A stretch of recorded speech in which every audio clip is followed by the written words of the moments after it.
one final approach. If you were here last week, you'll recall I got Jebediah Kerman all the way to the moon but not down to the surface because I had not enough delta V to get back if I had landed.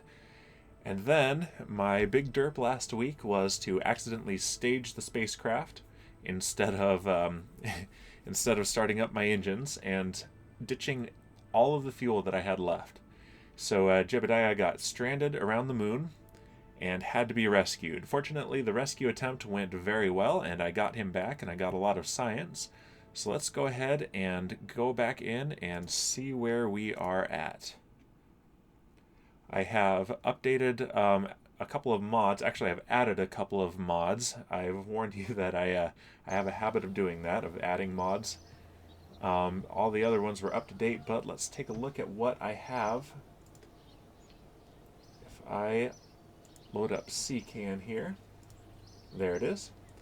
So I've got the same ones as before, the community Delta V maps, crowdsourced science, which is a lot more fun than the vanilla, environmental visual enhancements, and I finally have Ferram Aerospace research installed. So that's ready now for 1.12, and I did a real quick test just to make sure that the interface was working, and it is, so hopefully we don't encounter any serious bugs. It should be good.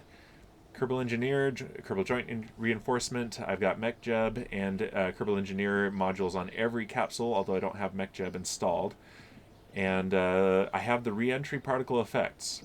I've been talking about those as well. So on reentry, we'll get some plasma trails and some sparks, which will be a lot of fun to watch.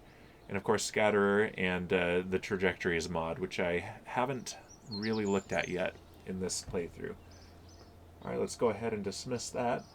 I've also done some tweaking of my audio settings. Hopefully the levels are better.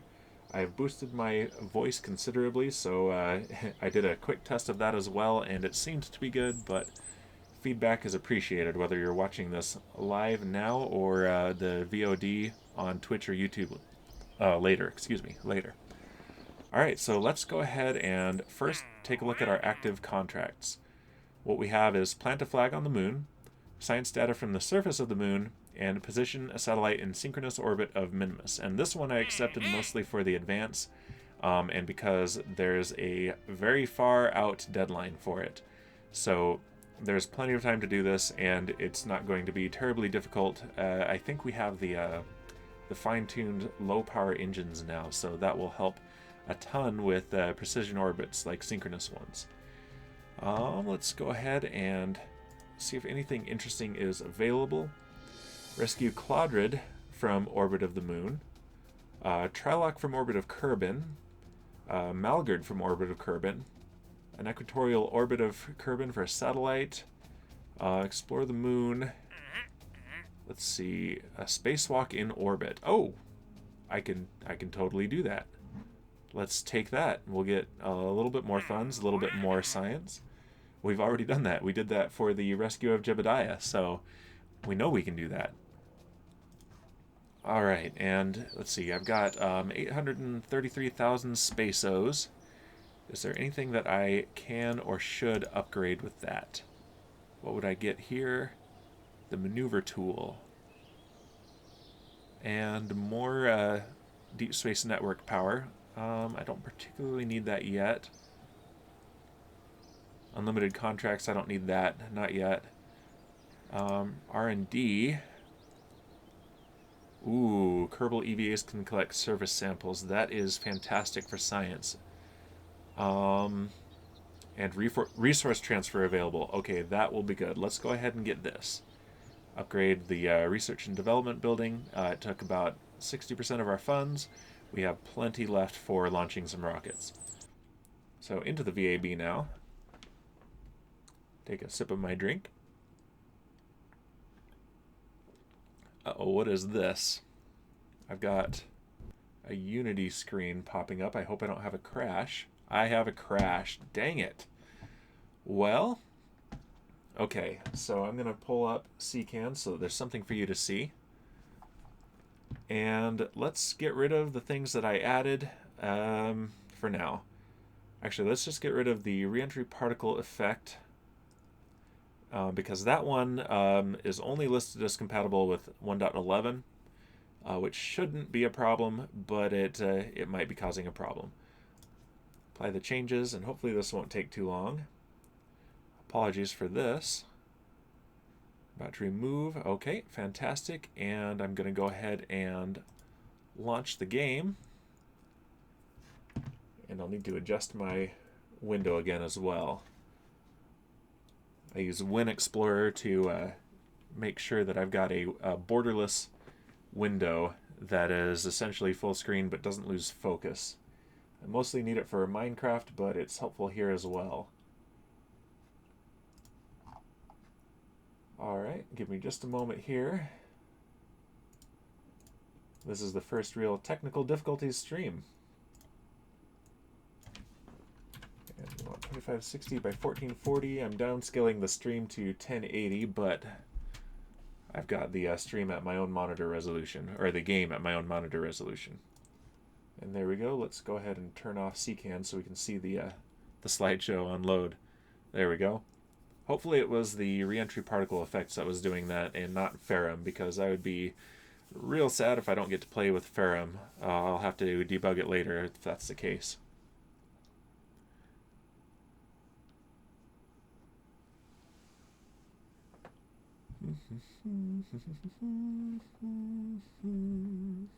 Patching conics. Loading making history. Breaking ground. Yeah, I've unlocked the robot parts recently as well, so at some point I'm going to need to learn how to do that. I've barely played with them. I tried to make a ship that had kind of nacelles, kind of like, oh, I'm having a brain fart now. The ship in the Phoenix in Star Trek First Contact, but which had the nacelles that kind of deployed from inside the fairing of a missile, and it was coming along, but then other things came up and I didn't continue it, so might want to make something like that in the near future. Alright, start game. Previously I was able to load the VAB without any issues, so I don't know what that was about.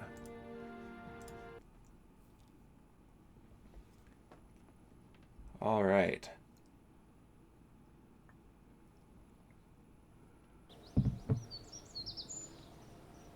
Okay, so do I still have my active... Okay, good. That is still there. Vehicle assembly building. I don't think you guys are able to see the Unity error window that popped up, but I did. Alright, here we are. Let's go ahead and pull up our last craft. We had Moonshot 1.2, and there it is with its nice shiny fairing and the hilariously selective parts that are rendered through it from that angle. There we go, that's better. And there's our glorious flag, which we have on stickers all over the rocket now. So the issue was that we did not have enough delta V to land once we got there. So we've got 6,000 meters per second delta V. We need a little bit more on these upper stages. Let's go ahead and remove, not from there, let's do it from the decoupler. There we go. And this landing stage, we stretched it. Terrier, okay, so this landing stage also is going to need some baguettes, I think. So I'm going to go ahead and just copy these. Let's do trilateral symmetry. Let's do it from here. And that adds 400 meters per second to this spacecraft here. And in fact, let's see. So yeah, 680 to 1124. So that comes kind of close to doubling the delta V that this landing stage has. So I wonder what would happen if I did this. And then I don't want to clip it. That's a little bit clipped. So if I hold down shift for the precision placement. Alright, now that gives me 1500. So yeah, that is 2.5 times the delta V that that stage had before. So I think that should do it. And if I extend these legs, there we go. That looks pretty stable. In fact, that's going to be a little bit more stable on landing because I've got the center of gravity set a lot lower. Okay, let's go ahead and put this back on, and that clips, so I will want to delete the fairing and build it again. And let's see how close we can get to this. About there. And straight up like this. And close the fairing. Okay. There we go. And let's call this Moonshot 1.3. Let's save it, and let's check the staging. So down here, first stage, we've got our central engine, our stability enhancers, and our boosters. And then we jettison the boosters, and then once the core stage burns out, we separate and then start the upper stage, the transfer stage. And then this is our landing stage, and the rest of this is our orbital insertion and landing stage is what this is. And then after we land and we're done, we separate and ignite that stage at the same time. Separate and parachutes. Okay, so we are good for the staging. Let's go ahead and launch and see how Ferram does. Now I get to call out Max Q. One of these days I should do one kind of like one of the coverage streams for one of the live launches from ULA or SpaceX. That could be fun. Alright, looks like we've got an early morning launch. That lighting is fantastic. Okay. Alright, Jebediah, are you ready? Upgraded rocket.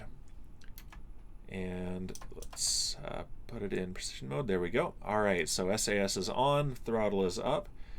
And let's put, actually if I put this up and then stage, it actually removes it. And I'll just demonstrate that. I don't know why it does that, but it is a bug. Oh, and I had this customized too, and it lost this when it crashed. That's alright. Just get rid of the stuff that I'm not going to look at today. We just want our angle heading and roll, angle of attack, and side slip. If I could say that, that would be fun. Dynamic pressure, that's the big one here. Lift drag and the side force. So mainly we're going to be looking at dynamic pressure and angle of attack. Alright, Jebediah, are you ready? Let's go. And launch. And there it goes. Let's open that back up. Okay, and I'm gently pitching downrange, starting our pitch over maneuver.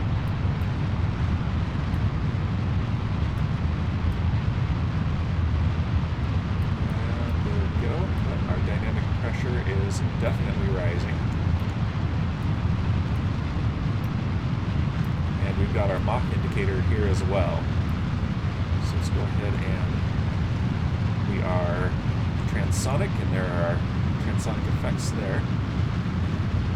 Pressure is still rising. And there we have maximum aerodynamic pressure, max Q. Okay, so as that falls, we have a lot more leeway to do things like deploy our fairing. And, okay, let's booster burnout, booster separation. There we go, a wobbly curl across. Oh, and yeah, staging got rid of the window again. That is annoying. Okay, but our dynamic pressure is back down to 4 atmospheres. Okay. And so let's go ahead and pitch downrange because we have a very high trajectory here. About 20 degrees, 15 degrees should do it in fact. And let's go ahead and deploy the fairing. I forgot to add ejection force to that, so that's pretty close, but there it goes. And let's fire our fireworks. Oh, just as we... oh no, we're not in space, it's that the sound is overwritten. Yeah, it only plays the fireworks sound while those are going, but here comes our engine back. No, it doesn't, because we burned out during that. Alright. Stage separation and second engine start. Alright, we're going to stay at about 15 degrees attitude. And that's our pitch angle right here.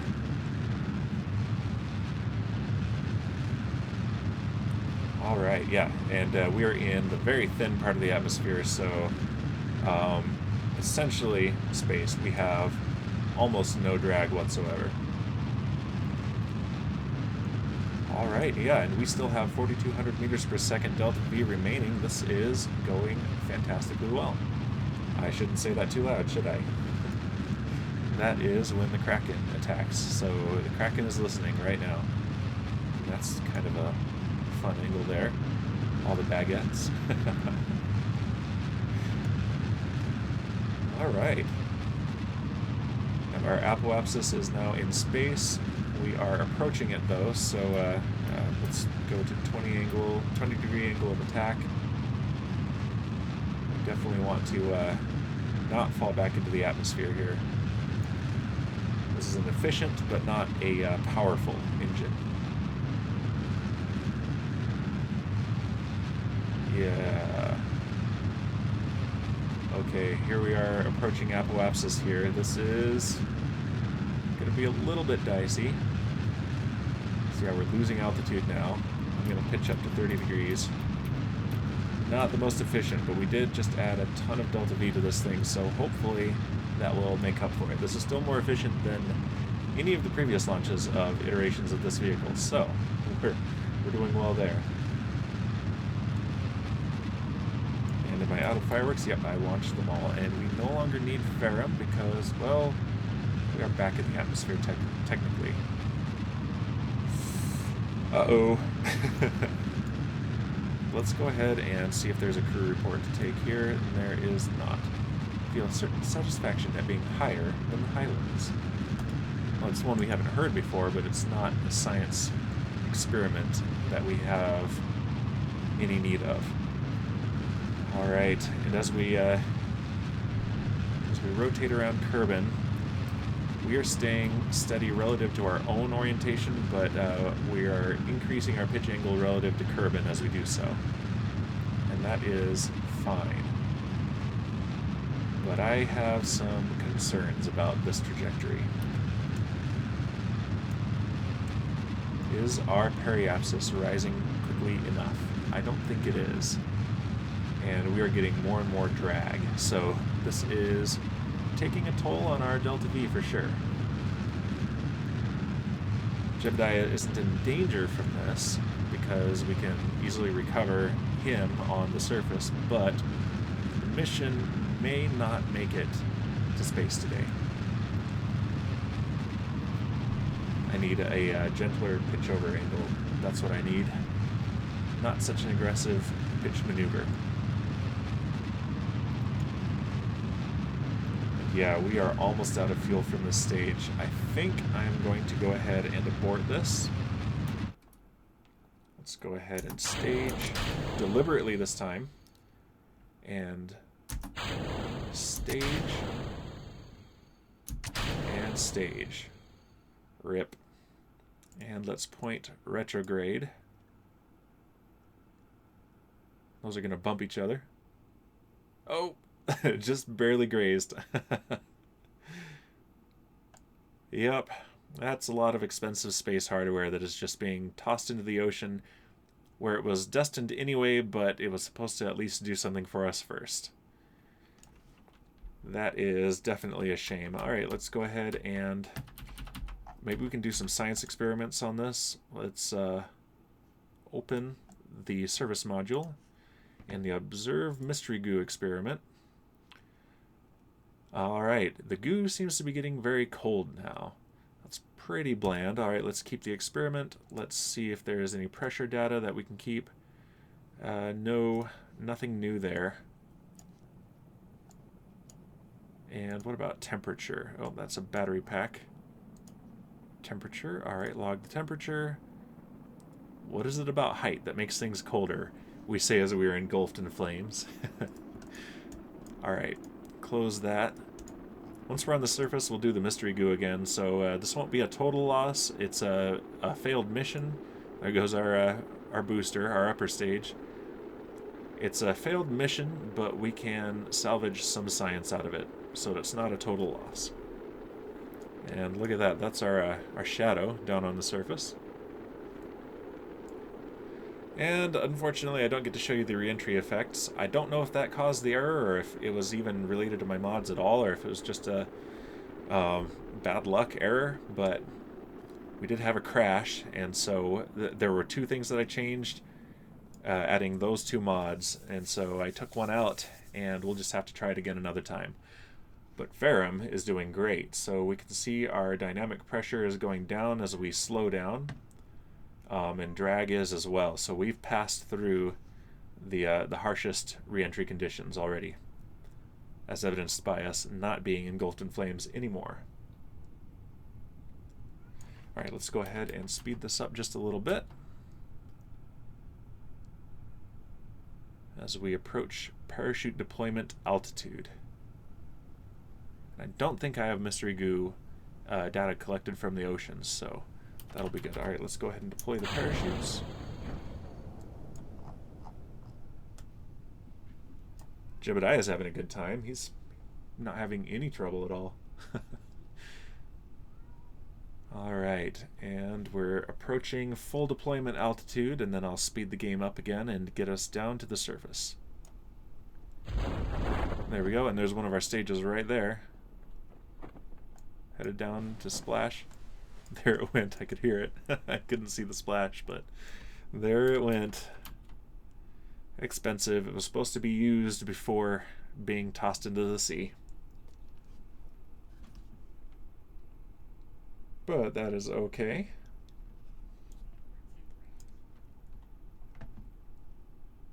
All right. Yeah, we are going plenty slow here. And our situation is flying low over the water. I wonder if there is... Oh, we can... All right, let's do this. EVA. And let's get an EVA report. You wonder if you can skip yourself like a rock if you end up falling off. All right, now get back in. There we go. Daredevil Jeb. Crew report, I already have that. From this perspective, you can see the underwater topography. I don't see any underwater topography, though, so you must be imagining it, Jeb. Technically, he did get to space today, just not to orbit. I still think we can get to the moon. All right, 150 meters. 100. This HUD is probably very small for the stream. I might need to see if I can... Let's see. Yeah, I'm going to have to see later if I can increase its size. Okay, now, I think I already have this crew report as well. Yes, I do. I hope the hatch doesn't break and flood the pod. Oh, that would be bad. Alright, let's open the service bay. That is our used experiment. Let's go down underwater. Oh, geez, that's setting the camera. There we go. Observe mystery goo. The goo escapes into the water. Oh no, we lost our goo. But we'll keep the experiment. Let's see if there's any good pressure data. No, surprisingly, all the water didn't short out the instrument, and you're able to get a good reading to send back to the KSC, but it didn't tell us anything useful. And on this side, as we flip end over end, oh geez, come on. Let's turn on SAS. There we go.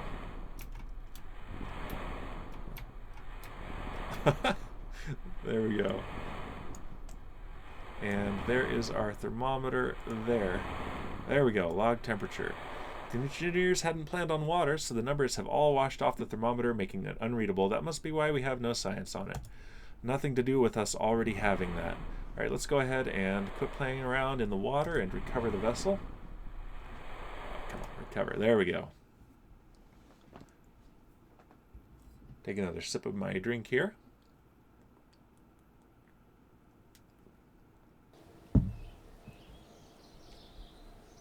Alright, so what did we get science-wise? 18 science. That is not so bad. So we have 82 science. Is that enough to purchase anything? Not quite. We are very close. And yeah, we do have propulsion systems, so we do have the tiny thrusters. Excellent. Okay, well, let's try that again. same rocket. The error was with the user. I'm going to blame Jeb because he was the pilot. And I don't think the issue was with the rocket design this time. So we will haul the next one out to the pad and see how far we can take it. And here we go. SAS on, throttle up, and launch. This time this did not stage. Interesting. Maybe because I hadn't selected the window. Alright, now we will gently pitch over, more gently than before. Leave it there and point prograde. There we go.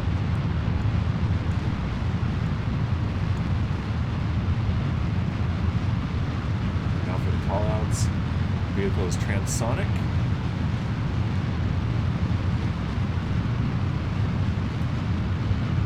Watch a lot of launches, so I always want to call one out live myself. And we have maximum aerodynamic pressure, and it's significantly less than last time because we are going a lot higher up. Booster burnout, booster separation.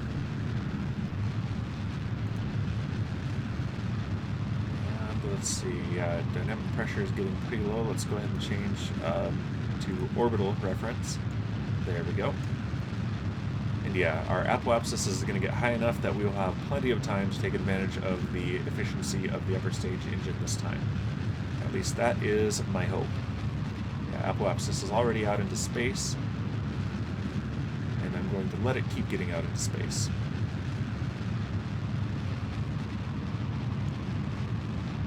Okay, and we have very low aerodynamic pressure now, so even though I still forgot to increase the deployment pressure, let's deploy, the ejection force rather. Fairing separation confirmed, and main engine cutoff, booster separation, and second engine start.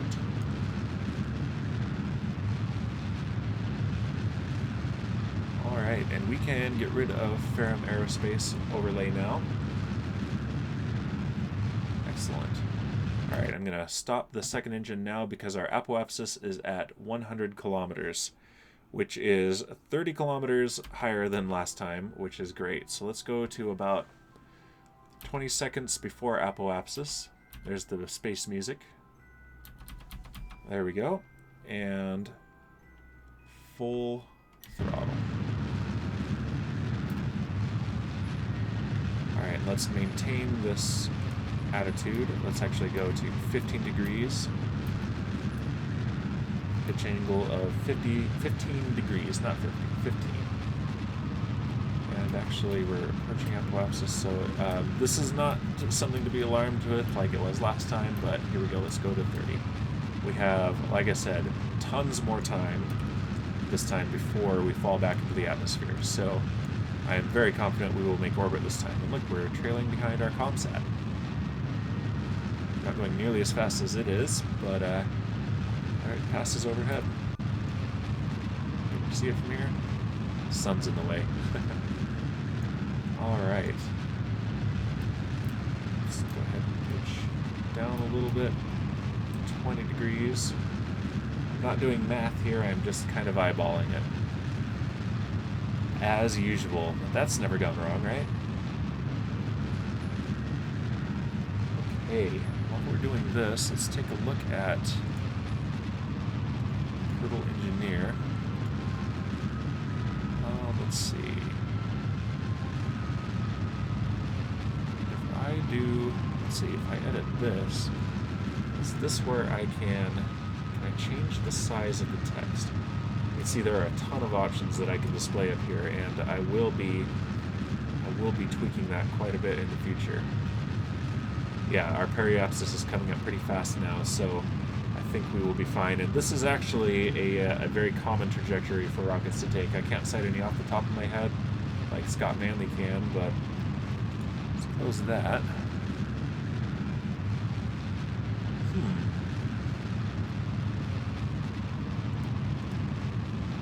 And then does this show engineer control bar? Yeah, I want that.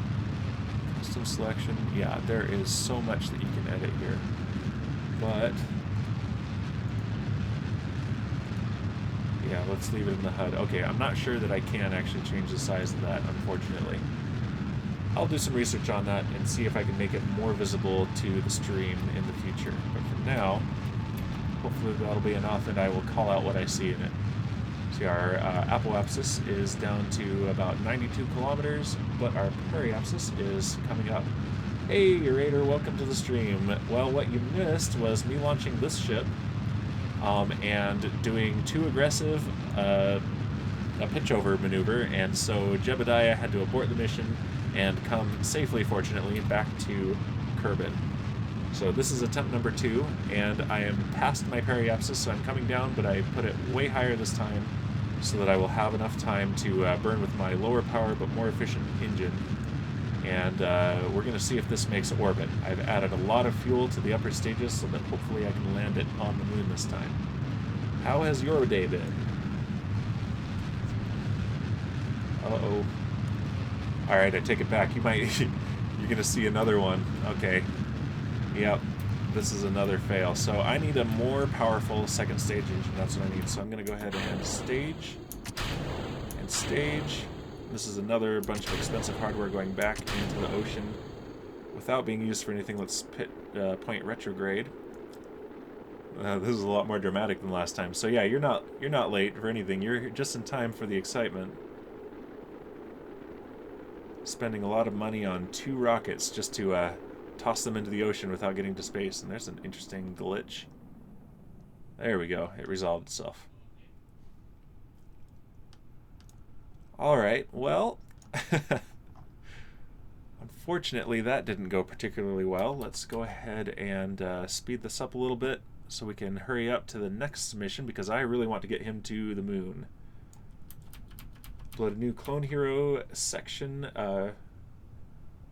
FC, I'm not sure what, even with the FC, I know you play Clone Hero a lot, but I am not, that is not a game that I am terribly familiar with, I'm afraid.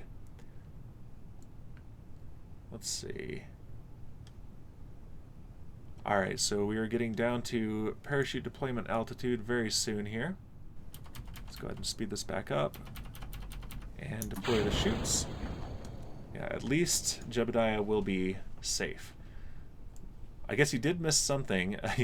After we get full deployment of the chutes, I'll repeat Jebediah's daredevil maneuver, getting a crew report on EVA in the atmosphere. Oh, full combo. Finishing the song without losing the combo. Okay, yeah. Alright.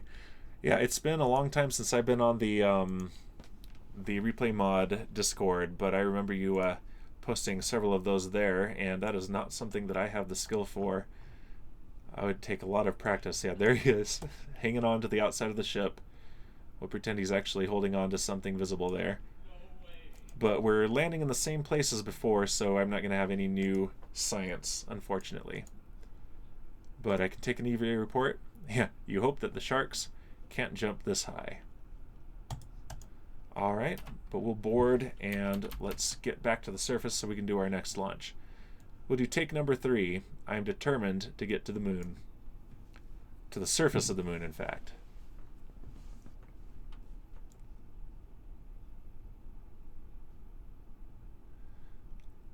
Alright, 500 meters. I wish I could physics warp faster than this. It's already warning me that it might miss some calculations. When that turns red, it's a warning, but I'll be fine here. 300 meters. These chutes are a little bit overkill, I think, for this smaller craft. And we're at 150 meters right now. So I thought 2 years ago too, but I'm somewhat a good player because I am training on complicated songs. That's the way to do it. Just jump right in and challenge yourself. I've started back up with my music, fortunately. We had over a year off because of the coronavirus, unfortunately, but met with my trombone quartet earlier today, and it's similar concept there. I've been bringing them some challenging music, and I figure if we can do that, we can play whatever.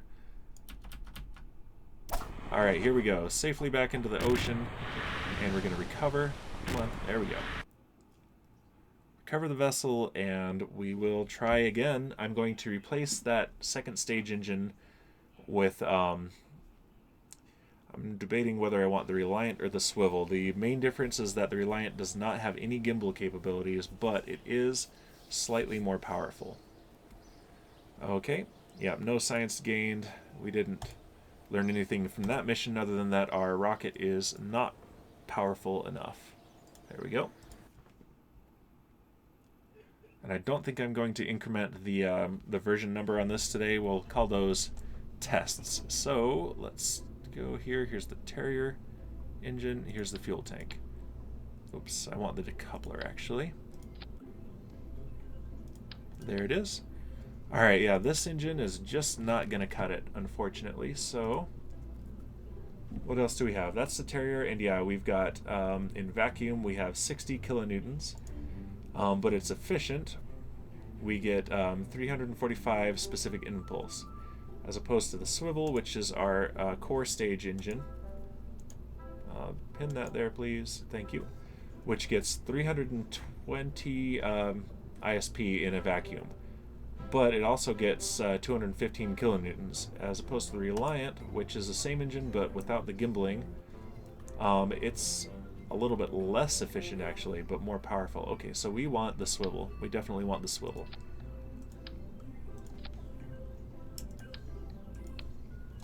And there we go.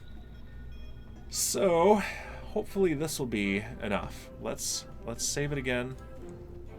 And let's roll it out to the launch pad. Let's check our staging real quick. First stage. Second, and there's our fairing, which we've been deploying manually. Let's change the ejection force before I forget again. We got 150, let's go 250. Perfect. Save and launch. And I've still got the fireworks, so, oh, I didn't launch them on the last mission, I just aborted. But I've still got the fireworks, so we're still going to do a fireworks show on the way to orbit. Okay.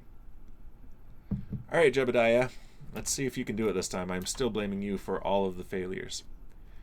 Let's pull up Ferram Aerospace. I've got this. This is a new mod going.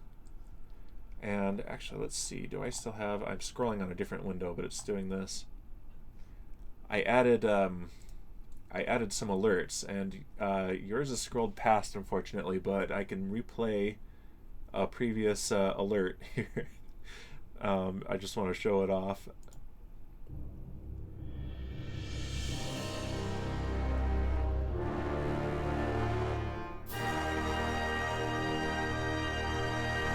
Big dramatic fanfare from by Kevin MacLeod. I need to make some customized assets for that though, so that's just a temporary one. Alright, let's do this. SAS is on, throttle is up, and let's go ahead and launch, and we'll look at our aerodynamics data. It likes to disappear when I stage, dang it. So here's our dynamic pressure. That is the pressure being applied to the vehicle by the atmosphere. And I'm going to pitch over so that we can start gaining lateral velocity now, but not too much like I was doing before, which was not getting me a high enough apoapsis, so I was falling back into the atmosphere. But as you can see, that happened anyway. Although with this more powerful engine, I should be actually fine doing a much more aggressive pitch over. Alright, so we are supersonic. Oh, that could explain it. Hey, you could do the thing.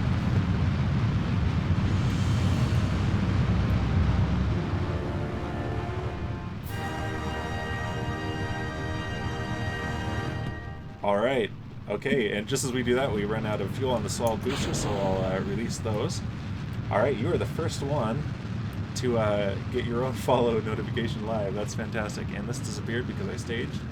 There we go, and we're well past maximum dynamic pressure at all. That is going way down. Let's go ahead and change to orbital reference here and point prograde. Alright, and once our dynamic pressure is less than an atmosphere, which it is now, I'm going to go ahead and deploy the fairing. And I think I still want to increase the ejection force on that, but fairing deployment is confirmed. And We are running out of fuel on our booster stage.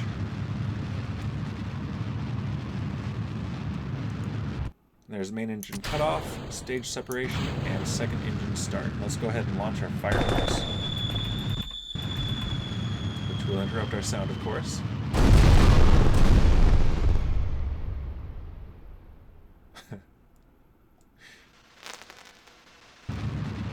I have a thing about fireworks. Alright, let's go ahead and do stability assist. Let's go pitch down to about 15 degrees. Let's pull this back up. It disappeared again. And that's our pitch angle right here, relative to the horizon. And I'm going to cut the engine because we have an apoapsis over 100 kilometers. And this is about as powerful as about 4.5 of the previous engines. So I have more than enough this time. It's just a little bit less fuel efficient is all. So let's go ahead and warp just a bit. Get close to apoapsis, and we will see the difference in engine here. We'll go about 15 seconds. There we go. And full throttle. And we will point right here towards the horizon. And watch that periapsis just rise. And this is probably going to be pretty small on your screen watching this. I've been talking about that a little bit this stream, but I'm going to see if there's a way to increase this font size. It might be in the main game settings. I might have to increase the UI size for that, because it's the way I like it, but I have a pretty big monitor, which means it's going to be smaller on the stream as it's downscaled to 1080. Alright, we have second engine cutoff, stage separation, and we have started our transfer and landing stage. So, oh yeah, it's still going to be tight. And this is tricky, but I have a ton more delta V on this stage than I have before. I don't need Ferram anymore. Close that deliberately this time. But yeah, the difference in engines, we're actually getting to orbit this time. Watching our periapsis, and it's still negative, which means an impact, but it's about to go positive. There it goes. And then in no time, we will have full orbit. So as soon as the periapsis is out of the atmosphere, which is right now, there's our orbit. Let's go ahead and stop that and plan our maneuver to the moon. Alright, we still have 2,500 meters per second delta V. I could change plans and go to Minmus, which is a much easier landing, but I want to go to the moon. And we can see here's our first attempt. It's stranded in orbit here. Give me just a moment here.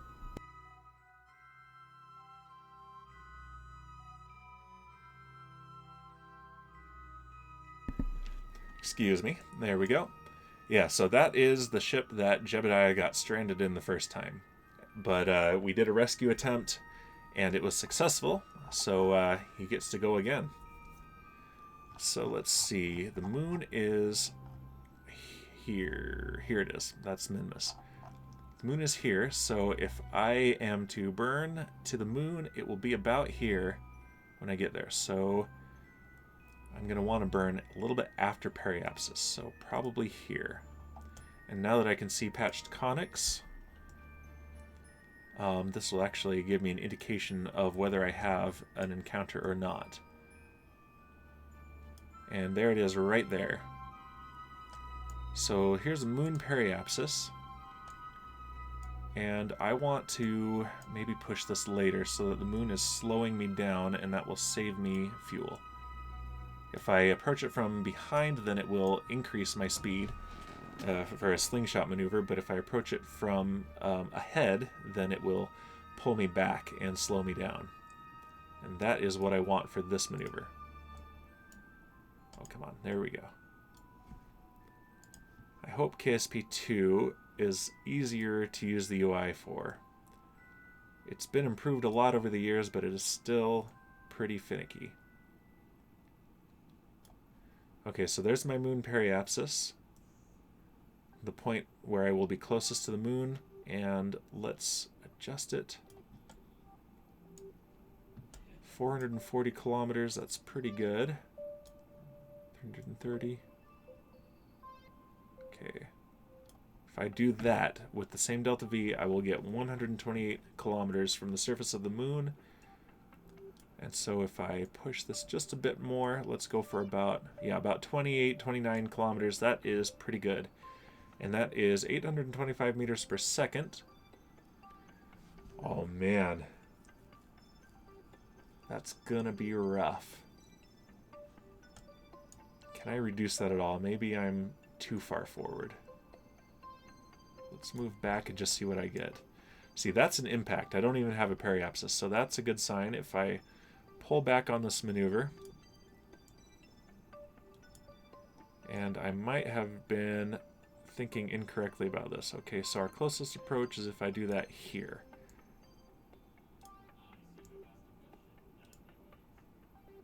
Yeah, I'm not going to get away with much less than 820 meters per second. So let's go ahead and do that. 824. And if I can get it pretty close, then all I need to do is cancel my lateral velocity and I will be good for a gentle landing. So let's try this. And that maneuver is in 8 minutes, so let's warp just a bit. Past our periapsis.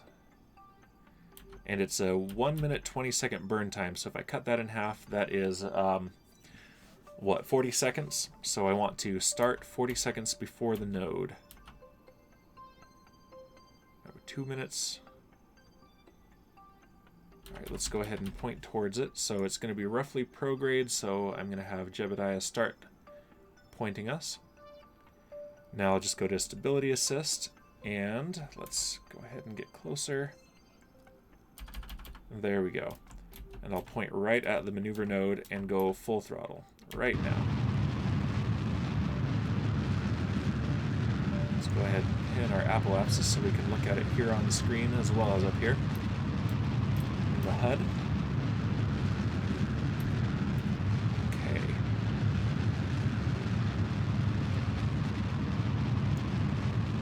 If I move over here, we can see everything all in one frame. There we go.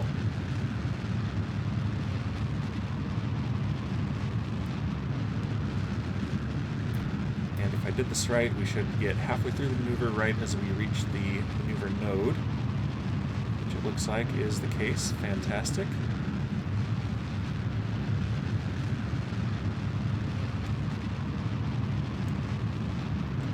There we go. I like that better. Can hide that. There we go. Okay, this is going to get higher, faster and faster. The farther it gets from me, the more I can affect it with minimal delta V.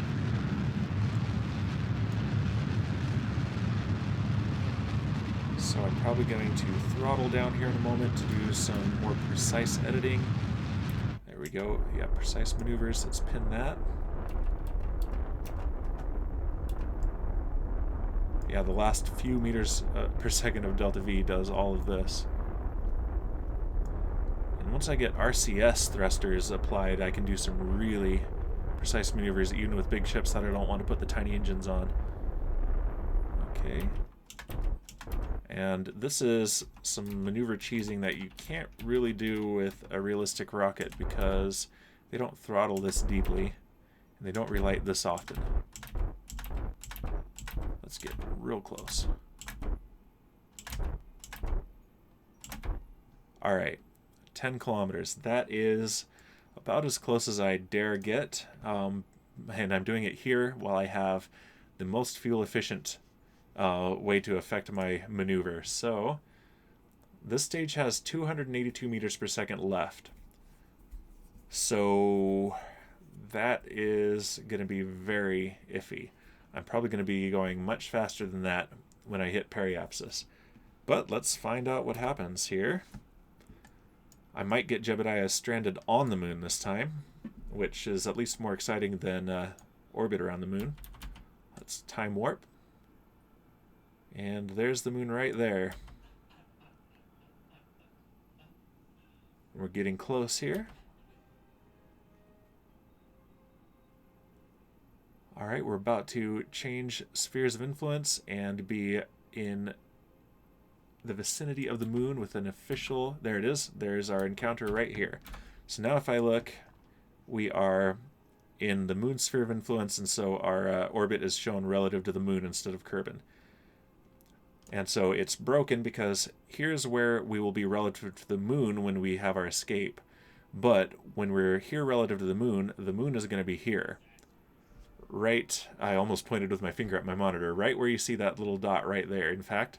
So this relative angle here is going to be right there. So this is where we will be relative to Kerbin when we have our escape. These can be pretty tricky to think about. So let's go ahead.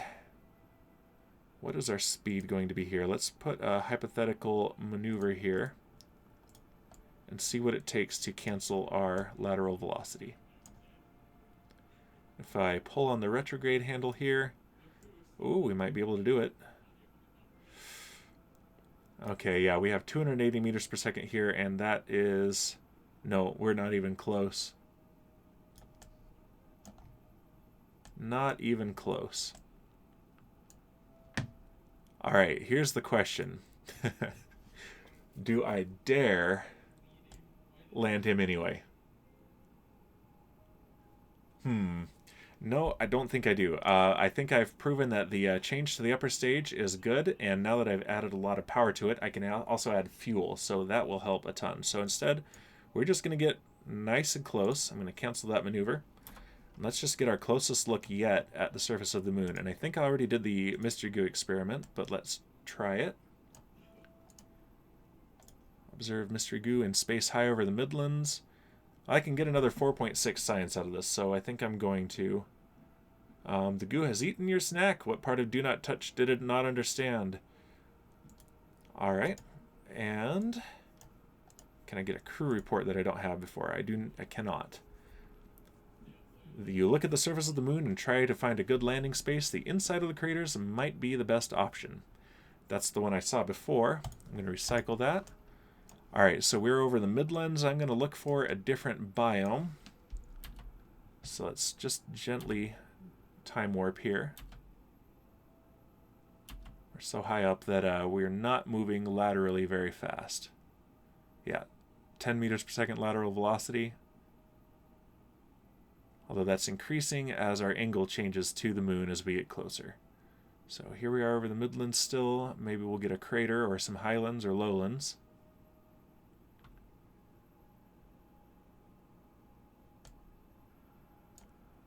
Maybe.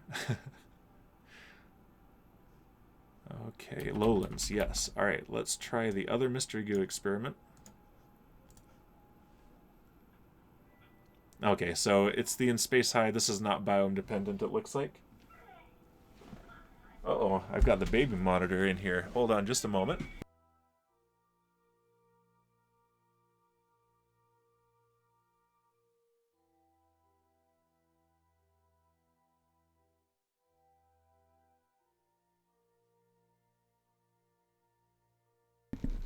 Sorry about that. My wife and I share a room for crafts and projects, so I play video games while she does sewing. It's a good time in here.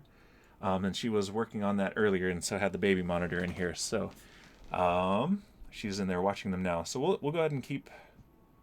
No, let's not keep this. Let's save this one for in space low and see if we get anything different, because it looks like it's altitude dependent and not biome dependent, at least up in space. It might be biome dependent once we get to the surface. We will see.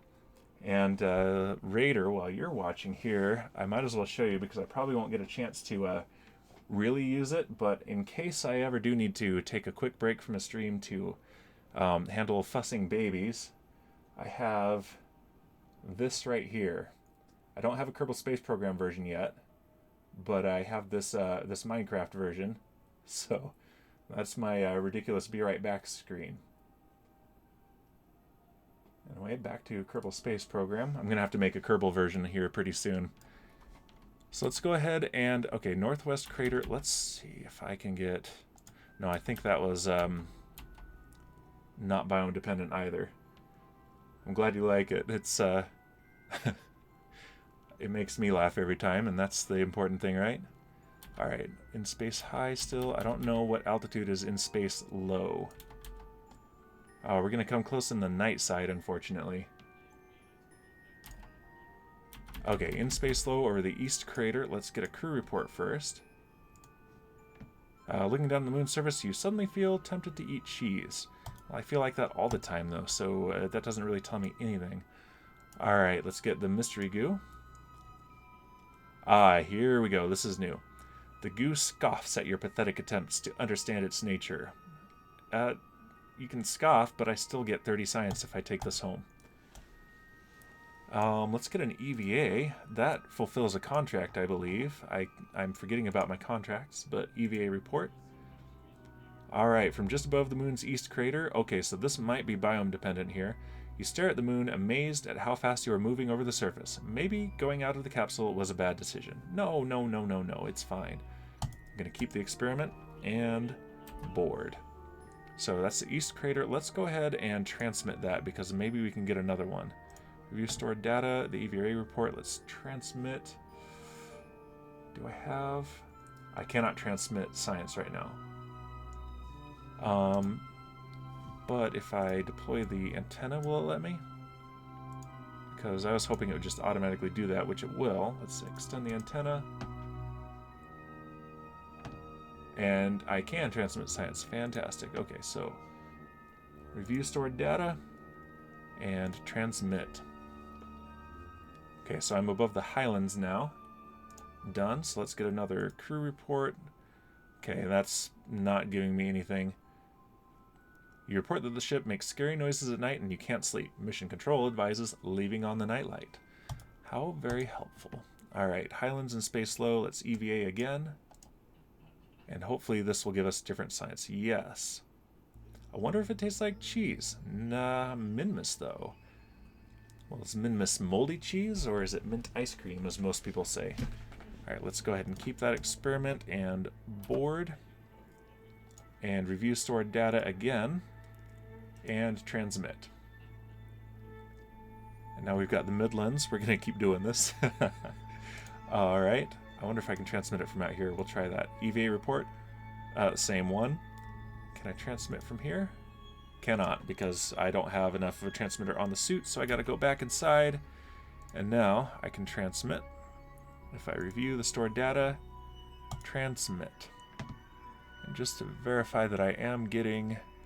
Yeah, we are up to 154 science now, so that is great. So I'm going to keep a lookout for other biomes. In fact, let's put them on EVA now. There's not much else to look at other than the sky. I mean, Kerbal looks great, but the moon... Oh, and I'm losing that because he does not... Even though I have Kerbal Engineer for all, he doesn't have it in his suit, unfortunately. So that's unfortunate. Let's close the service module and look for another biome. Which it's really hard to do visually because, as mentioned, it is night, but I can watch the HUD and it will tell me where I am relative to the surface. I really miss my ScanSat mod, which let me build a real-time map from orbit. Very cool mod. Alright, let's go ahead and warp this just a bit. I've gotten plenty of science. I want more, but... Oh, I missed some highlands, but we'll have more. Midlands, highlands, midlands. Yeah, I want to land Jebediah. That's where the real science is. On the surface.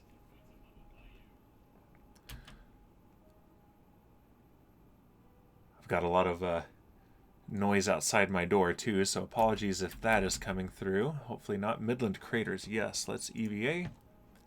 And EVA report. Yes. Holy crap, there's a lot of them, which means there's plenty to go around when they start naming things after people. Nice.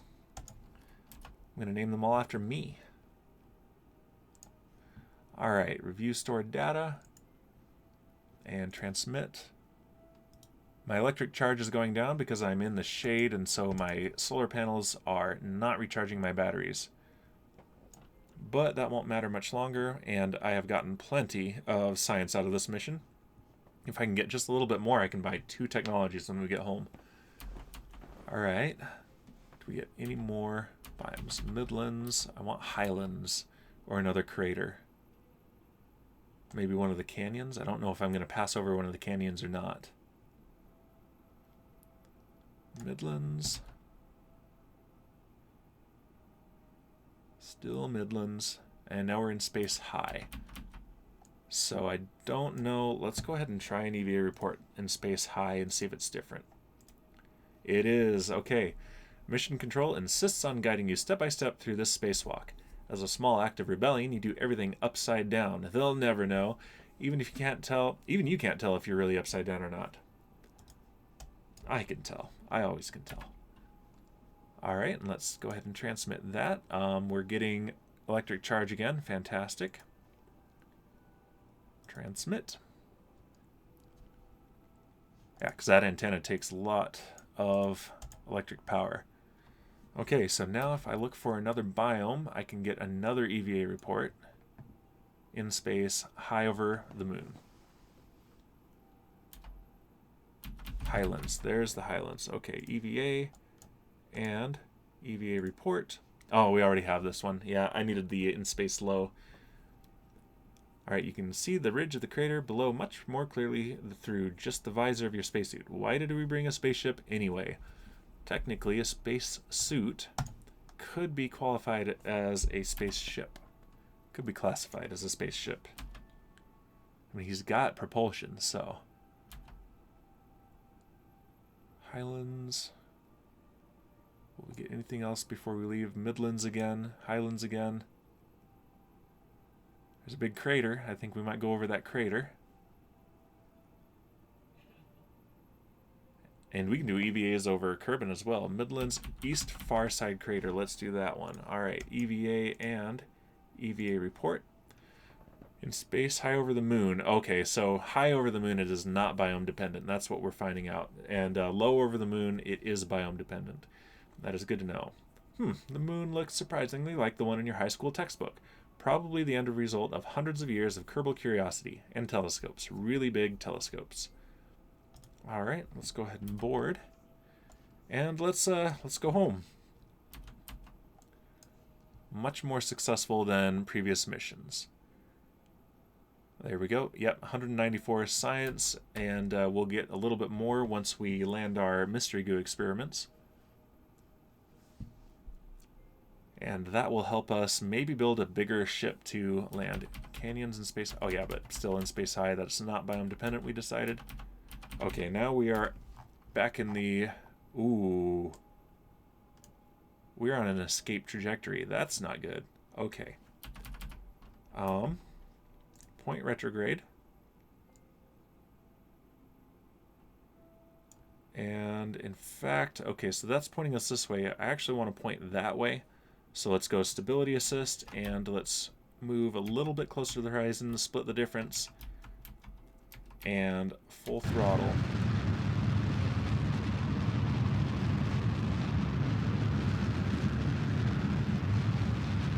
Yep, it's going through different iterations of encounters. Uh-oh.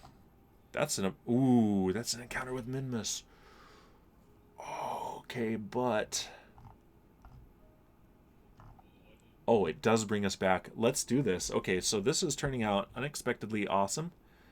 Okay, it's not an impact. Fantastic. Let's visit Minmus. Just on a whim, we're just going to do a flyby and collect even more science.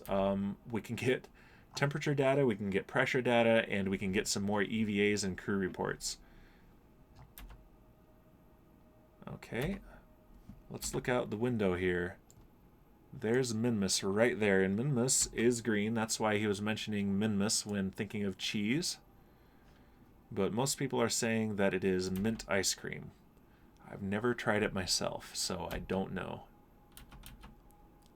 Alright, and any moment now we should be in Minmus's very small sphere of influence. The gravity on Minmus is absolutely tiny. I'm not going to try a landing, though. I could probably do it, but that would get us really, really stranded. Lowlands, okay. Yep, we are in sphere of influence of Minmus. Let's go ahead and open the service bay and log some pressure data. All right, the instrument reads 0. It's as if it were in a vacuum. Still in a vacuum. And I'm going to keep the experiment. And the temperature. Measuring the temperature of space appears to be quite impossible, as there is no matter around to be either hot or cold, except the spacecraft and the thermometer itself. This is probably going to give the R&D guys something to think about for a while. We've seen that one before, but I'm going to keep it and get a crew report. Alright, looking at the surface of Minimus, it reminds you of a favorite childhood dessert. You are tempted to taste the surface. Let's go ahead and transmit that one. And done. And let's get an EVA report. Alright, it looks so small and yet so delicious. In space, high over Minimus. Yeah, so there's no biome mentioned here. This is not biome dependent. Alright, let's keep the experiment and board and transmit. Yeah, this is going to be a lucrative semi-fail of a mission. Alright, so in space high, let's go in space low. Actually, we might not. We're passing pretty far away. Yeah, we're not going to get to in space low. Oh, this is... that's a mission contract. That orbit is someone stranded in orbit. Although they won't actually be spawned as a craft until I accept the mission, so no sense me going for it now. And plus it is, looks like it's retrograde. So yeah, that's a bit of Delta V right there. And let's not risk it, but let's watch the flyby.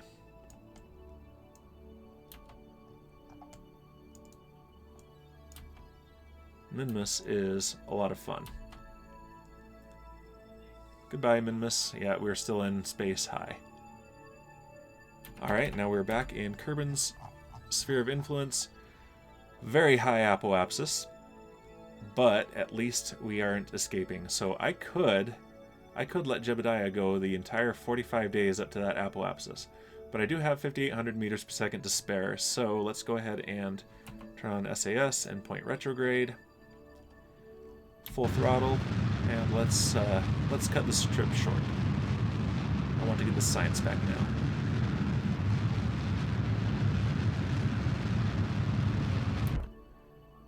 And Kerbin periapsis, yeah, there's a lot to look at there.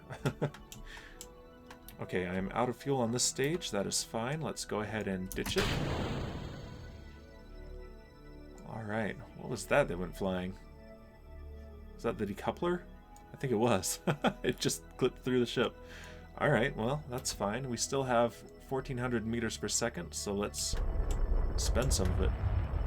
Pin the periapsis there. Yeah, whenever it does that, it's because if I stay in this trajectory, I'll get another encounter with the moon. And while this one is fuel efficient because it will reduce my periapsis, it's not time efficient, so I've got the fuel to spare, so I'm gonna... Ooh, and my periapsis is now real low. That's an impact. So I'm gonna want to adjust that maybe about here. Let's go ahead and time warp.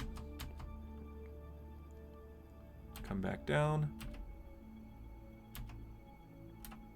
Alright, and so if I point prograde is this way, where I'm going, and so if I point prograde, it should be close to the horizon. Let's come out of time warp. Or it's pointing directly at Kerbin, so if I go, that's going to barely miss it, so if I point now towards the horizon that is on this side of, pointed directly at Kerbin, there we go, there's radial out, and that should expand my orbit and give my periapsis back. There it is. Okay. There we go. Now I can slow down once I get there and not worry about having too steep a re-entry.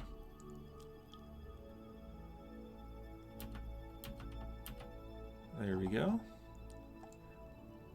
Yeah, if I continue this, I will have another encounter with the moon, which will bring me back to here. And that is not what I want for this mission. We are done with this mission. We are coming home.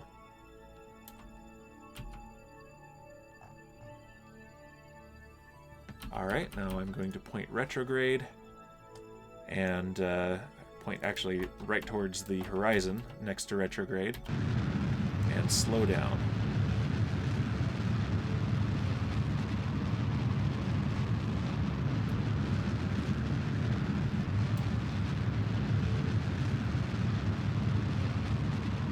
this should allow for a nice gentle reentry, even though this is going to actually dip probably into an impact. It's much softer than what I was going to have before, and I still have 900 meters per second that I can bleed using just the engines. So that will be nice, gentle, another nighttime recovery. I have a habit of landing at night, unfortunately. Not the best for the visuals. But as long as we get this science home, I will be happy. And maybe I can redesign the rocket just a bit with better technology and have a much more efficient moon rocket.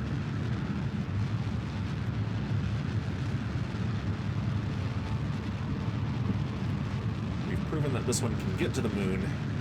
It just, so far, has not shown that it can get there and land and then come back safely. I'm sure it can land safely, but coming back is rather important. Alright, let's ditch that stage. We don't need it anymore. Point retrograde. Let's close these doors. There we go. And I do an EVA, but we're about to hit that entry interface right there. So here we go. And things are going to start heating any moment, and we're going to start spending our ablator. There it goes. Yeah, I'm still bummed that I don't have my re-entry particle effects. I don't know if that mod caused... I had a crash earlier. Not of a spacecraft, but of the game itself. And the only things I had changed were to add the Ferram Aerospace mod so that I can see my aerodynamics readouts. And it actually does change the aerodynamic model to be much more realistic. And to add the re-entry particle effects. So I removed that one just to see if that was causing the problem, and I haven't... Ooh, he hit some high G's there. I haven't had an issue since, so hopefully that was it. I'll troubleshoot it later. Okay. We're through the harsh part of re-entry. And let's go ahead and deploy the parachutes. Landing in the ocean at night. Not much to see, unfortunately. So we'll look at the night sky. And there's our stage that we ditched. Okay, now we have full deployment. Let's go ahead and speed the game up a bit.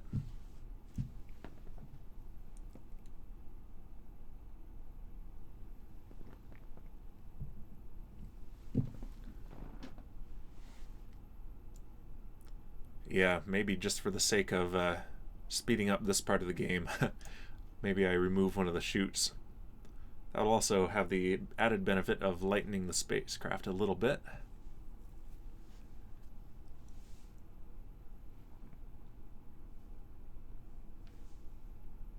Alright, 400 meters.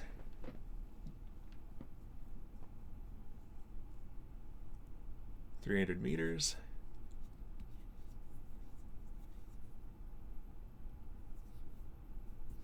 200 meters.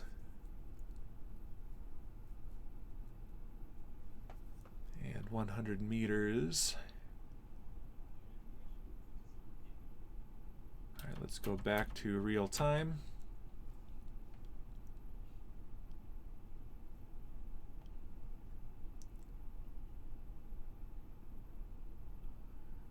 And we have splashdown.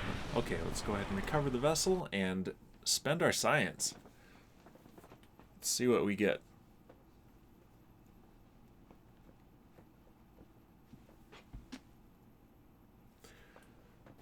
Good time for a stretch there, while nothing's happening on the screen. Okay, 99.6 science earned, and that is on top of all the science that I transmitted. 332 science. Okay, even though we didn't do the main goal of landing on the moon, that was an absolute win. That's huge. And he gained some experiments. He gained some experience, so that's great. Yeah, let's spend some of that science. 333, we can buy 3 in this tier. Or 1 in this tier and 1 in this tier. but I'm going to do a couple in this tier. So we've got heavy rocketry, which gives us some nice bigger engines, and fuel systems, which gives us the tanks that go with those engines. So I feel like I should probably buy those together. Let's just double check what else there is. Aerodynamics, yeah, I'm not ready to start into planes yet. Landing, I can get heavier landing legs. That's the big deal there. A bigger parachute, launch escape system. Who needs a launch escape system? Nothing goes wrong on these flights. There's the RCS right there. Do I already have some? No, I don't. So there's RCS. So I can add some cold gas thrusters to the ships. A lander can. So yeah, I really want that as well. Space exploration. This gives me cargo work lamp. That's cool. Experiment control station. I think this is the deployable science that I've never used. EVA repair kit. Oh, that's right. This version lets me go on EVA and actually attach and detach and repair parts. That is new. I'm excited to work with that. Kind of like Kerbal attachment system mod. And miniaturization, that gives me some more surface science. A tiny stack separator, an adapter, and a docking port. We're going to want that in the near future as well. But yeah, let's go for heavy rocketry and fuel systems. Oh, and yeah, I have plenty more. So let's also go for not landing, which was it? Advanced flight control? I already forgot. Space exploration. Oh, this is tricky. Okay, but I could get the docking port if I go for that. Which one had the lander can?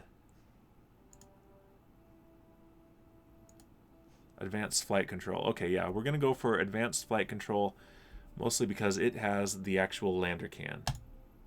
Alright, so there's my science spent. And let's take a look at what I can do with these new engines and these bigger fuel tanks. Because if I had just the bigger fuel tanks, I'd have to start spamming these engines, which is actually a lot of fun, but... alright, let's put these aside for a moment. And let's take away the fuel tank adapter and everything below it. And yeah, Saturn V. I've never built a replica Saturn V, but many have, and it could be fun. But yeah, these are parts that are modeled after the Saturn V. They're definitely painted like it.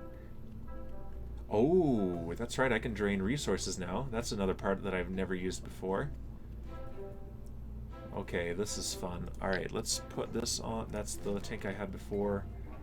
This is the size, and actually I want maybe that one.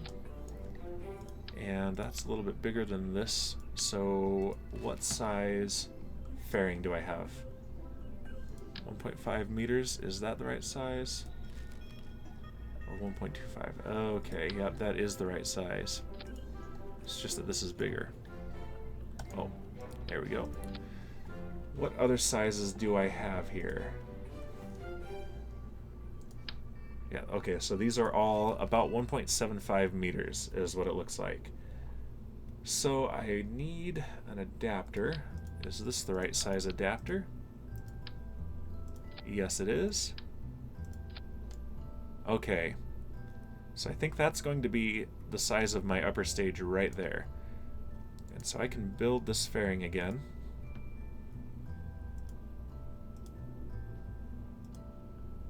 I'm going to need to paint it again. Let's do that. And that is kind of goofy. But that's even goofier. What else is there? That's too small.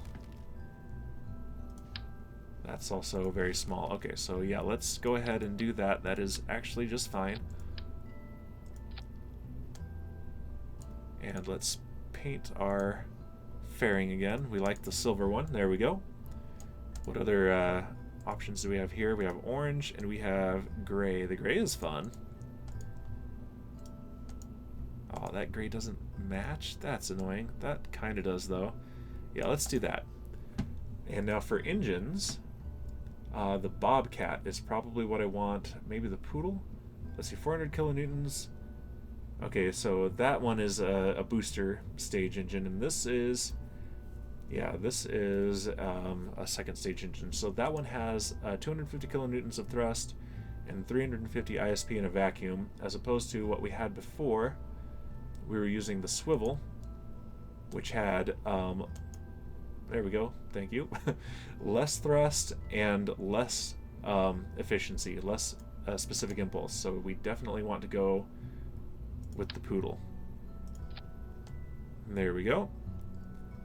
What else do we have? We have the Skipper.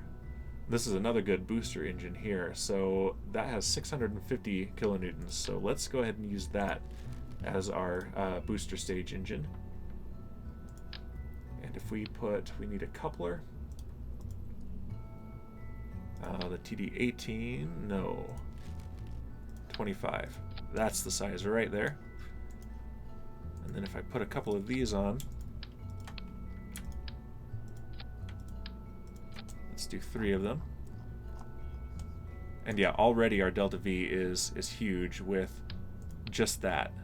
So honestly, no, I want a good second stage. I want a good booster stage. So, but we don't need all of that. Let's put the Skipper on, and 7,700 meters per second. Already we have 1,400 meters per second more than the previous rocket. All right, let's bring that down there, and our thrust to weight ratio is pretty low, so we definitely will need some boosters. Because this is a much heavier rocket. Just increasing the diameter like that means so much more fuel, and that's why we have so much more delta V. So if I go coupling and go for the radial decouplers and the thumper, we'll use the thumper again, or we have bigger ones. The kickback, ooh, that's a big one. And the Pollux, oh, that's huge. Okay, maybe we can make this look like a European rocket. Raider, since you're here, maybe we can go Ariane Space-ish. Alright, so yeah, let's add some aerodynamics to this. Let's add, that's too small. That's too big. Alright. Also too small. Dang it. That's the right size, right there. Okay, and let's add 2 of these. And let's see, I'm gonna put them here, and then slide these down a bit. Okay, that's a little bit big, but it'll be pretty good. Let's make sure the staging is good, though. Okay, yep, that's much more reasonable for a first stage, and we have 9 kilometers per second of delta V with this rocket. That is so much bigger than what I had before.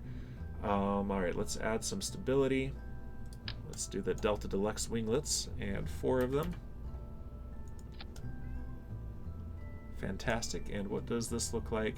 Center of mass, center of pressure. Ugh. That's really far forward. I don't believe that. This is not always the most reliable, and I have a hard time believing that. I think it might be over guessing what this is going to add to the drag, this fairing. Especially with these back here. We'll do a test flight and see what that looks like, because I think we're actually going to be fine. And I could rotate it, but I'm going to do a fun roll maneuver like they do on the NASA launches. So let's add some stability enhancers. Just 2 of them here. Bring this closer to the ground. There we go. And auto strut to grandparent part. And let's auto strut this to root part. And this as well. There we go, and that will give us a lot more rigidity for this rocket. So this is the biggest, most expensive rocket we've launched, and we're going to call it Moonshot 2.0, because this is a fully redesigned rocket. Okay, and double check the staging. Okay, these all light together, and then those are released, and then that's released. Upper stage, fairing. Oh, let's change this, make sure we're on clamshell deploy, and ejection force, let's go up to 500 this time. Boop, there we go, 500. Okay, so, and then that deploys, and that engine, those together for the return, and then that ejects, and we got our parachutes. Okay, perfect. We are ready to go except for the fireworks. I don't want to point them upwards because that will cost us delta V. I mean, I can just point them outwards. Let's just do that.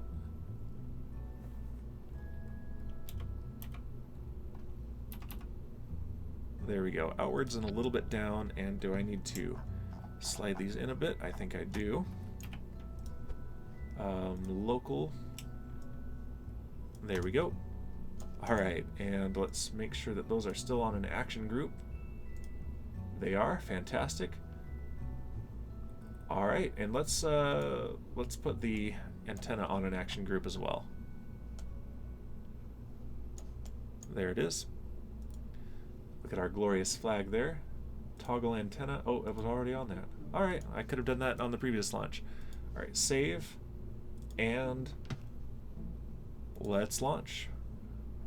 Oh, come on. It's too heavy.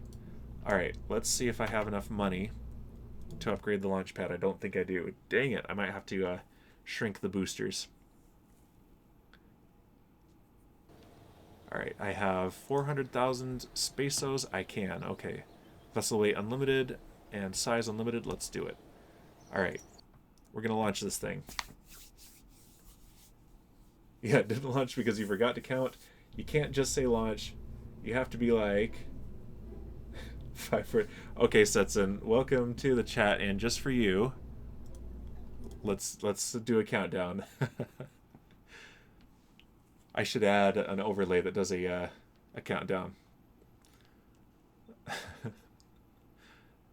I've got a lot of groundwork still to do on the actual technicals for the stream.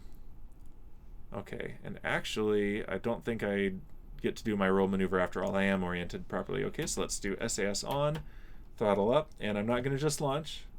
For Setson, here we go. My European-looking rocket, very loosely modeled after the Ariane rockets. 5, 4, 3, 2, 1, launch. Let's open our aerodynamics. Start our pitch over maneuver right now. Yes, it worked. You had the issue, Setson. You figured it out. It was because I neglected the countdown. I have learned my lesson, and I am properly humbled. All right. Oh, that is a good-looking rocket. And we are transonic.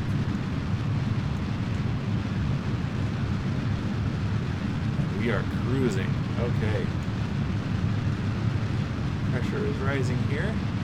We have maximum aerodynamic pressure. Fantastic. Oh, that's a good view. Let's take a screenshot. There we go.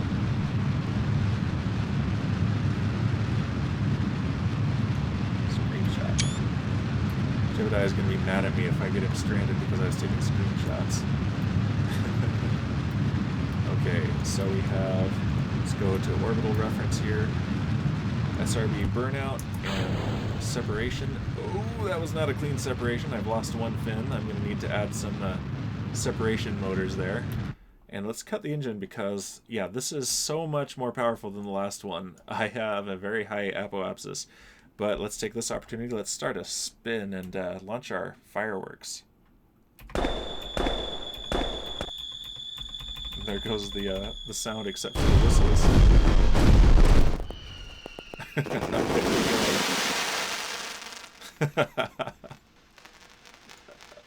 Too good. All right, let's counter our spin. We're in space now. Let's go ahead and jettison the the fairing. There we go. There's no atmosphere to pull them backwards, so they just fly off into space.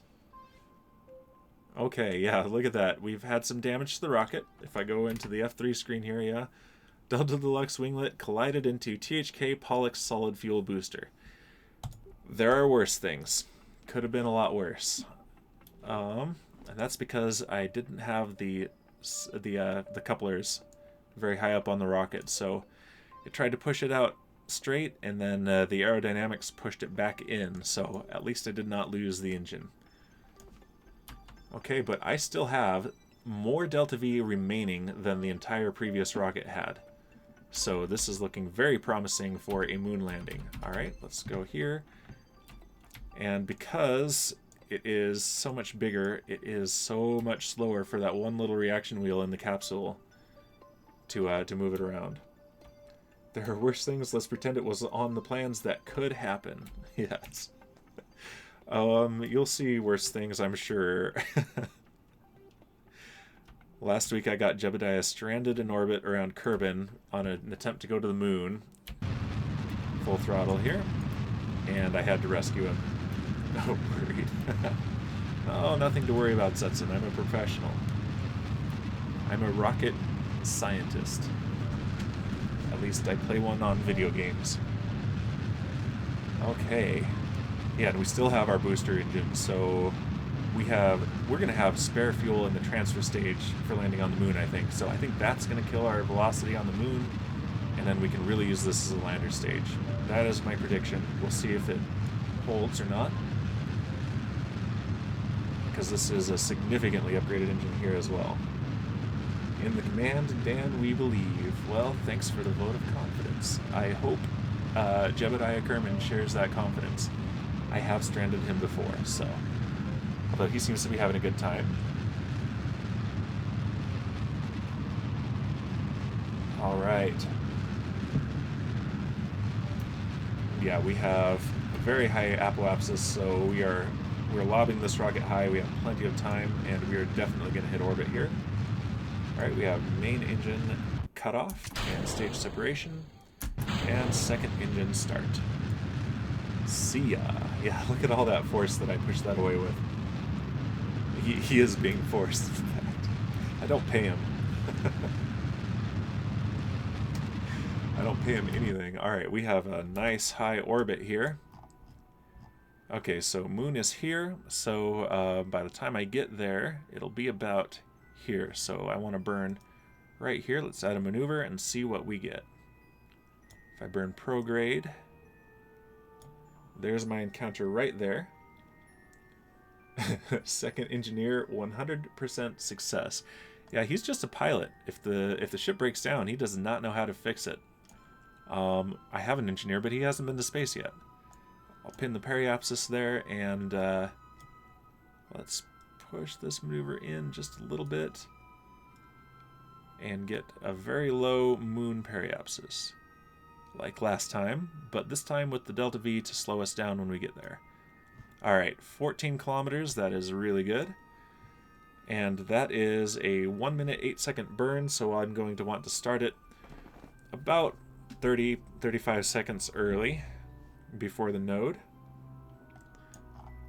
So let's go ahead and warp until we are nearly there. I'm gonna give myself plenty of lead time to orient the spacecraft, because without the engines on to gimbal, yeah, this heavy spacecraft is much more sluggish to maneuver than the last one. And I forgot to check my notifications from the last mission. World's first milestones, flyby of the sun because we escaped orbit, and rendezvous maneuver around Kerbal, and all the stuff around Moon and Midness. Yeah, okay. And then this is the big one. Science data from space around the moon, and we've already gotten the benefits from that. Alright, our node is in 2.5 minutes. It's going to be... I'm trying to slow down here. There we go. Yeah, if you could see how hard I'm pressing the keys here, my keyboard hates me right now. Alright, so let's get closer. As if pressing the keys means I can spin the reaction wheels faster. Alright, and let's go ahead and start the maneuver here. There we go, full throttle, and now I have lots of control. Because this engine gimbals an unrealistic amount.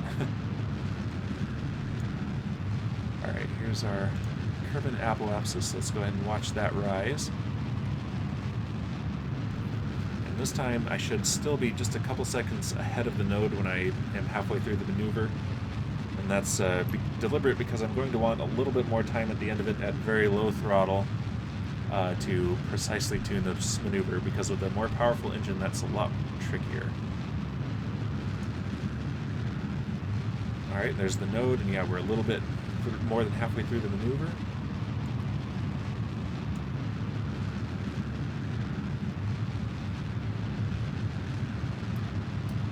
And while Jeb is just sitting in the cockpit, I'm here drinking. And that'll inspire the confidence for sure. Okay. Almost there. Cut the engine, and then I'm actually going to remove that maneuver node and just point prograde and pin the moon periapsis and just watch it. See how close I can get it. And again, I don't have cold gas RCS thrusters, so I am dependent on my main engine for these maneuvers.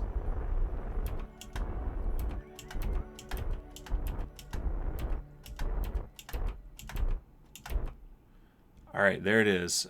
Just under 14 kilometers above the surface of the moon is how close we'll get. And again, this is a funky looking thing because we are in the frame of reference of Kerbal, so that gets a little bit squiggly around the moon, but once we're in moon's sphere of influence, we'll have that as a reference point, and it'll be a normal looking parabola.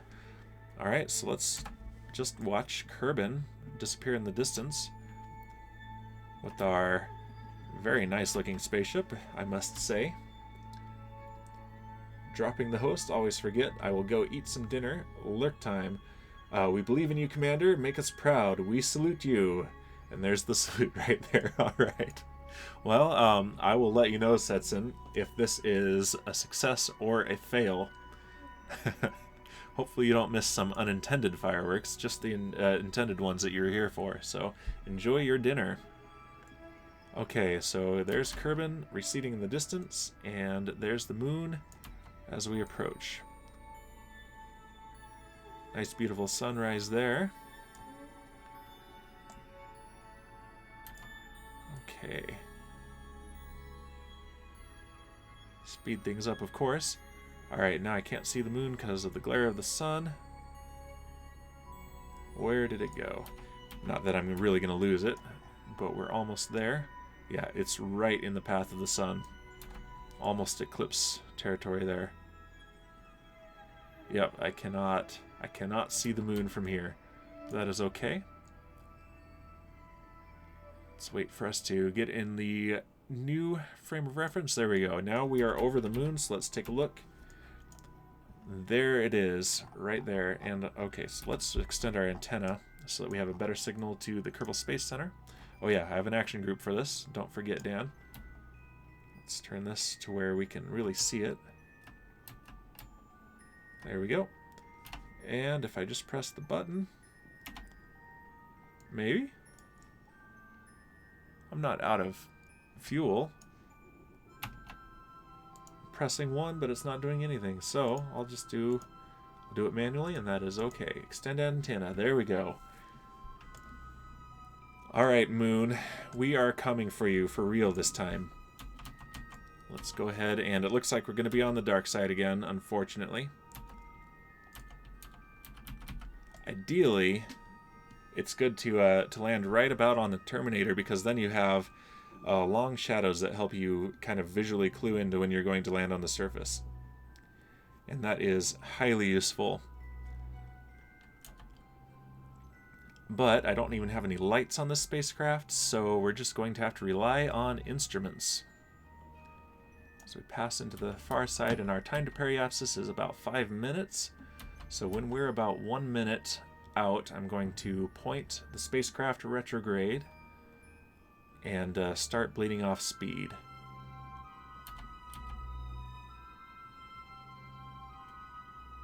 2 minutes out. And about 1 minute out. Okay, Jeb, point retrograde for me.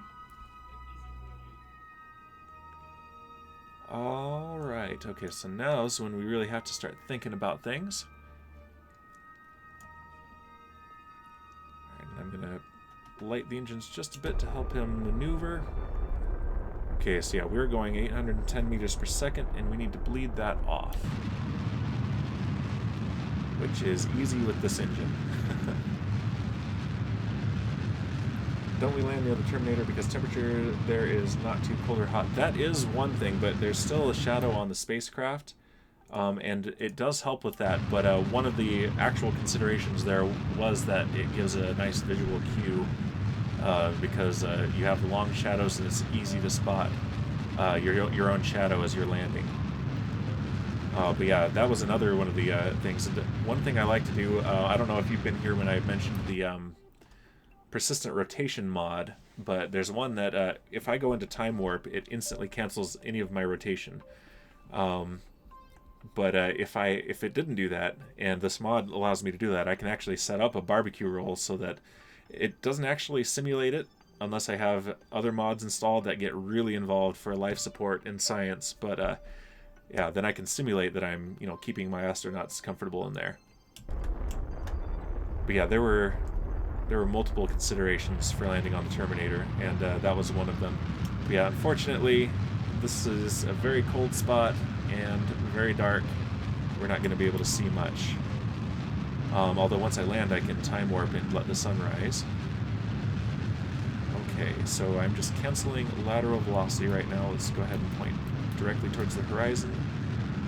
And there we go. Okay, so now I will pick up speed just straight down towards the surface. So if I zoom in here, and I don't even know what kind of a slope I have here. Let's open up Kerbal Engineer and surface and show engineer. Okay, so our slope, yeah, we're not close enough to measure the slope. So let's go ahead and let's see. I can put suicide burn timers up here, but I haven't done that yet. So I'm not going to worry about it for now. But yeah, we are definitely coming down. And as expected, I have lots of fuel left on this stage. So once we are maybe 2 kilometers above the surface, I'm going to cancel my vertical velocity again and then ditch the stage and complete the landing with our actual landing stage. And there's our slope, 9 degrees. I'm not really super happy with that. So I wonder if I burn a little bit laterally. I have to be mindful of my altitude. Yeah, we're real low. Okay, let's go ahead and cancel this vertical velocity entirely. There we go. And stage. And our landing gear. There we go.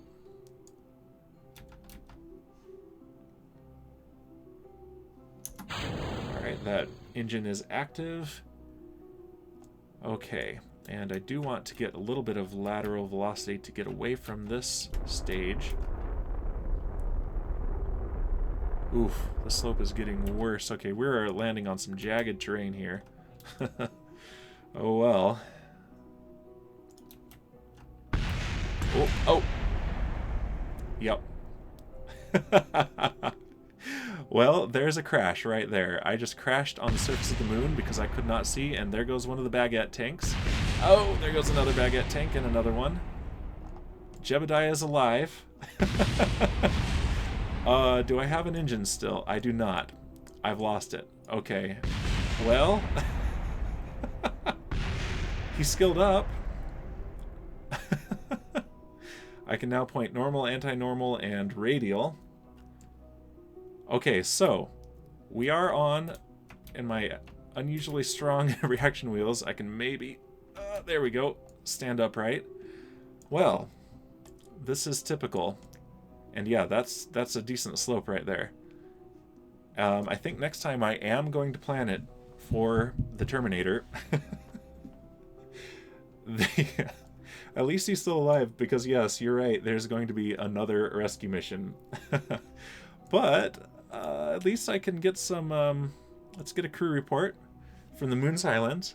You survey the vista that spreads out before you as you munch on some snacks. Alright, and what is my resource situation? I have plenty of electric charge. Let's go ahead and transmit that. I have 2 solar panels left. 2 of them are broken. So when the sun comes up, part of the day I will be able to charge my batteries. So it is a good thing I don't have any life support mods installed. Alright. Our science experiments should be intact, so that's a win. Observe the mystery goo. So I'm not going to be returning this physically. The goo appears to be in the same state of awe as you are, or maybe it's the same state of shell-shocked as we just slammed into the surface of the moon and the litho braked to a stop. But let's go ahead and transmit that. That only gets me 16.8 of the total 40 science possible, but if I do come back later and recover it and bring it physically back to Kerbin, I can recover the rest of that 40. So I can still get up to 40, but for now, if I transmit, I get the first 16.8, which isn't nothing. Alright, done, and let's get the pressure data. Pressure gauge is sitting there motionless. Perhaps you should tap it a few times to be sure. And again, I can get most of the science back, but not all of it. Let's go ahead and transmit. If I do land again on the Highlands, I will get the rest of that. And our temperature. The thermometer can't seem to make up its mind whether it's hot or cold here. Right now, it's definitely cold. If we were on the Terminator, we'd have the problem that you mentioned, Raider, where it would be hot sometimes, cold sometimes. But it could potentially even out. And depending on the design of the spacecraft, maybe absorb on one side while radiating out the other one. I don't have any actual radiators unlocked yet, I don't think. But let's go ahead and transmit that as well. I might run out of charge here. Almost. Okay, so the batteries are almost out. Let's go ahead and go on EVA.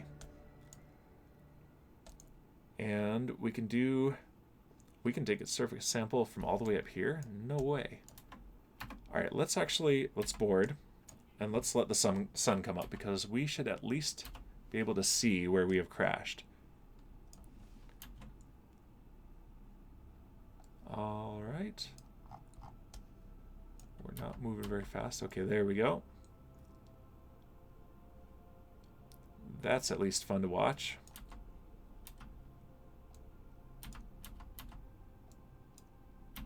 Okay, there's the sun, and it's pointed directly at our solar panels. Fantastic, full charge. Okay, at least we have some scenery, and the flag is on the moon. Oh, we're shifting just a bit. Let's go ahead and get out again. And let's let go. Jebediah is the first one to set foot on the moon, and that may be where his feet stay, but we're going to try to rescue him. Next time we stream this, we're going to try to rescue him. For now, we can do an EVA report. You notice some weird rocks in the distance. Alright, let's keep that experiment, and we'll transmit it once he gets back, and let's plant the flag.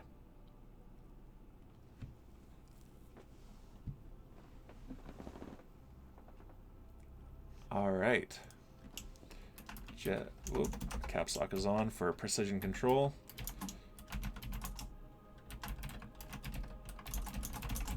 Jeb's first footprints on the moon.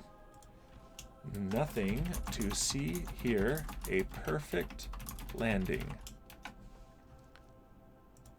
Who are they going to believe? That's what the history books officially say now. Alright.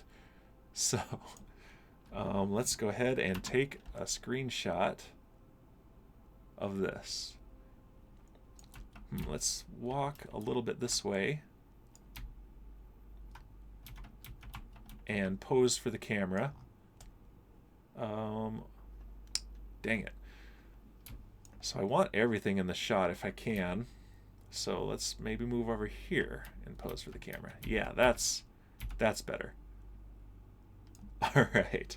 And screenshot. Okay. Let's take a surface sample as well. And very, very much interested in bringing this home. Only a small amount of the science, can be transmitted, and that would be presumably Jebediah's own description of the rock. And he is a pilot, not a scientist, so, excuse me, definitely the guys at home want to take a look at it themselves under microscopes and cut it up, so that's why we definitely want to recover it. But the sample appears to be comprised of a large number of materials layered over time, so it's a rock. We'll keep the experiment, though, and transmit what we can. Let's just take a look at the landscape. And a dramatic zoom out, just to show just how alone Jebediah is here on the moon. And yeah, they have really improved the graphics of this since the last time I played. Alright, I'm going to get another screenshot here. There we go. Alright, Jeb, time to get back in the spacecraft and wait for rescue. Things have gone horribly wrong for you. Let's climb up and grab the handles there, and we can board the spacecraft, and let's go ahead and review our data and transmit and transmit. And I believe, okay, do I have to go on EVA? I think I have to go on EVA to transfer his other experiments. So oh, we can remove the helmet? Uh-oh. I'm not going to do that. If I click on the crew hatch, maybe. Deployment. Okay, that's it for his parachute. Let's see. Take service sample. Yeah, I'm not actually sure. I'm not actually sure how that works. So yeah, he's just going to board. And we have now almost 240 science, so I can at least unlock something new. So perhaps he will be rescued by a more technologically sophisticated spacecraft. And if I do my orbit right, I can time it so that I land here at about this time, because right now things are pretty perfect. We've got low light and long shadows, and that makes it really easy for me to visually gauge the landing and not have to rely just on instruments, which I did a terrible job of that time. Meanwhile, at least the glorious Terran Empire has its flag and footprints firmly on the moon. And let's go ahead and go back to the Space Center and spend that science before we call it a stream. So I at least did accomplish the goal. I landed Jeb on the moon. I just have to get him home now.